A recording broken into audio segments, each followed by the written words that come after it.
All right, guys, here's a little special video because I actually am taking a personal day for tonight's show, Tuesday night. I've got a friend in town from out of the country, and he's never in town, and I grew up with him, and so I decided to take the day off weeks ago, and we decided that he was going to come in months ago, and he booked the trip. However, I didn't realize it was going to be after a historic Game 5 of the NBA Finals. So without a show tonight, I wanted to give you some of my thoughts on last night's game. Number one, I keep hearing a bunch of people say, well, LeBron did that because no Draymond Green. No Draymond Green. Well, without Draymond Green down there.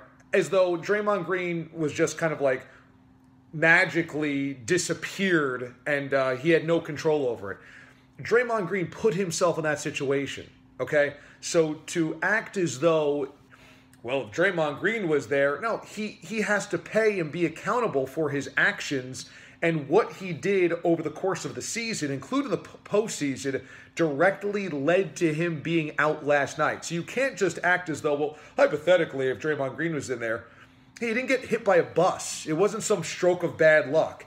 He plays like that on the edge and took himself out of that game, so that's his fault. Did it have an effect on the game? Well, of course, X's and O's wise, but you can't say, well, if Draymond Green was in there, then LeBron wouldn't have had that game. Yeah, Draymond Green plays that way and will take himself out of games because he plays that way occasionally, and almost did that in a crucial game of the Western Conference Finals. So I'm not buying that as a real excuse that this was like some stroke of terrible luck that the Warriors were befallen. And if only LeBron wouldn't have griped, then Draymond would have played. I don't believe that either. You know, I think that the NBA was waiting for the next moment that Draymond mixed it up. Now, as I said before, I don't think calling anybody the B word is reason enough to get totally irate and say that that's off limits, because I feel like that's said a million times over. But there are other reports out there that Draymond talked about LeBron's mom in a way that Delonte West may have known her and referenced that. And if that's the case, yeah, that is past the line. So anyway, I'm sick of the Draymond thing, but I don't find that to be an excuse that the Warriors were given this kind of stroke of bad luck. Number two, I hope that there are moments like last night where the LeBron haters realize their arguments are so stupid. You know, to keep saying, well, he's not Michael, he's not Michael. Yeah, neither was Magic, neither was Larry, neither was Russell, neither was Kareem. We're just going to deal with, like, there's not another Michael. But last night's 41, 16, and 7, was it? Is another crazy performance by LeBron in a crucial spot. And I tweeted out a piece that I wrote last year before the NBA Finals, before an epic NBA Finals for LeBron, about all of the moments he came up huge in clutch spots in big games. You know, and whether it was Game 7 against San Antonio in 2013 after Game 6's Ray Allen shot, where he was a monster. Game 6 in Boston in 2012, where he went for 45 and 15, one of the most incredible single performances ever. One guy against a team. You had the 2007 Eastern Conference Finals, where LeBron put up 48 points against the Pistons, who were the standard for great defense of that era.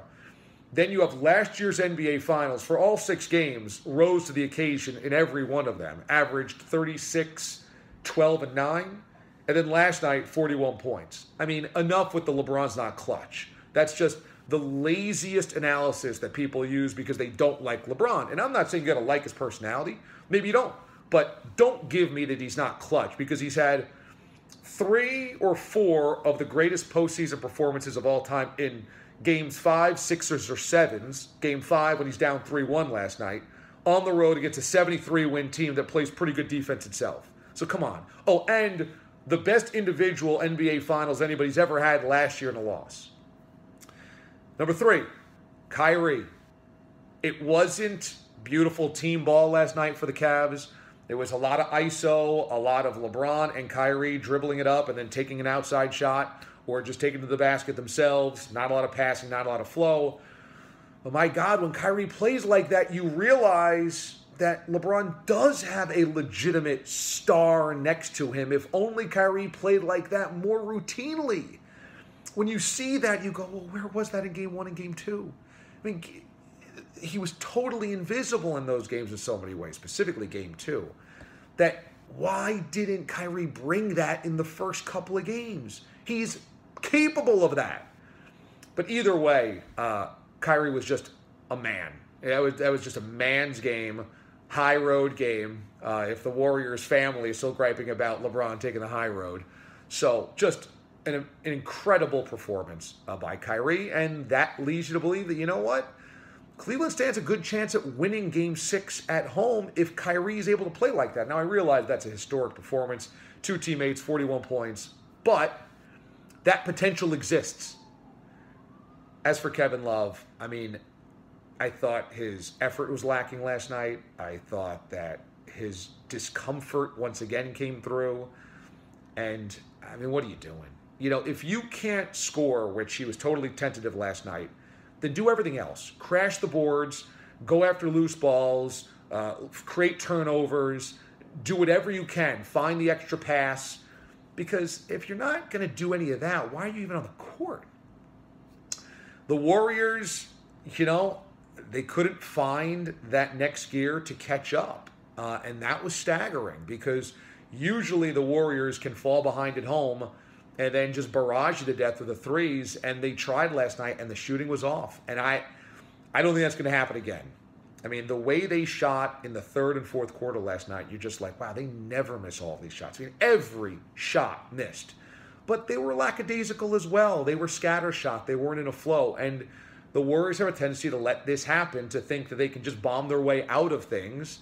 And when those shots don't fall, they can't. They can't do that unless they work hard on offense. The Cavaliers, I've told you Cavs fans this before.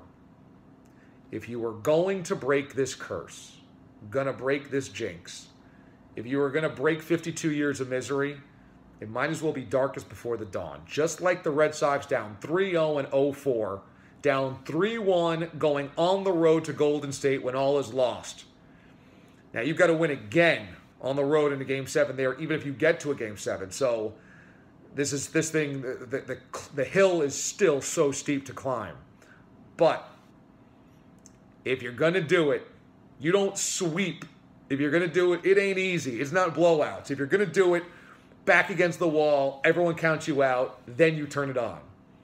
And finally, Steph Curry, who's been underwhelming in this series. Could you imagine, speaking of LeBron, if LeBron had that series? Could you imagine, even if he was up 3-1 or 3-2 in Steph's his exact situation, if LeBron missed all of these shots and was not clutch and didn't come up with big shots at the end of the game, or were just kind of like meandering through these games and his teammates were doing everything, and it was Draymond or it was Clay or it was somebody else, could you imagine how LeBron would take it? I mean, he would get smashed. So Steph might not be 100%. I've said that throughout the postseason. I never thought he was going to be 100% after injuring that knee early. But he's also not bringing it. He is also not even close. And if they lose this series, obviously he's going to get a ton of criticism. They're far away from that. I mean, I still think they end up sewing this thing up in either 6 or 7. But, gosh, Steph, if LeBron was doing what Steph is doing, he would get annihilated every day. And Steph's benefiting because his teammates are just really good. His coach is really good. His bench is really good. They had a 3-1 series lead. They had 2 shots, still have 2 shots at home to wrap it up. So he's kind of skirted it a little bit. Finally, when I'm back tomorrow, because I'll be back Wednesday, and then, of course, the Chicken Challenge Thursday, Friday for the Chicken Challenge recap, and, of course, the Game 6 recap. What we know is I've also got to get to this OJ Made in America thing because I watched part 1, just finished that, and pretty good. And my biggest takeaway is I don't think that OJ was faking it when he was so gracious to his teammates. That scene in the 70s when after he rushes for 2,000 yards, and Frank Gifford is interviewing him, and he demands that his whole offense is in there, quarterback, wide receivers, offensive line, and he introduces all of them by name. I know some people have said that came off as fake. I didn't think so. I think it's fascinating that at one point he could be that gracious and team-driven, and then later on in life just become kind of like the craziest, self-absorbed, celebrity-stricken, maniac. That's what's crazy. He seemed so chill and balanced back then. But I guess maybe there was always shreds of it being imbalanced. But it looks like it's going to be really good. I didn't watch the miniseries. That's from Mraz because he likes David Schwimmer and Cuba Gooding Jr. And I can't do that. But this thing obviously looks awesome. All right, that's the video recap for today. Since you're not going to get a DA show with DA tonight, but I'm back at it Wednesday. We prepare for the Chicken Challenge and game number 6. Long live the Bayou Bear. He's coming for you, Mraz.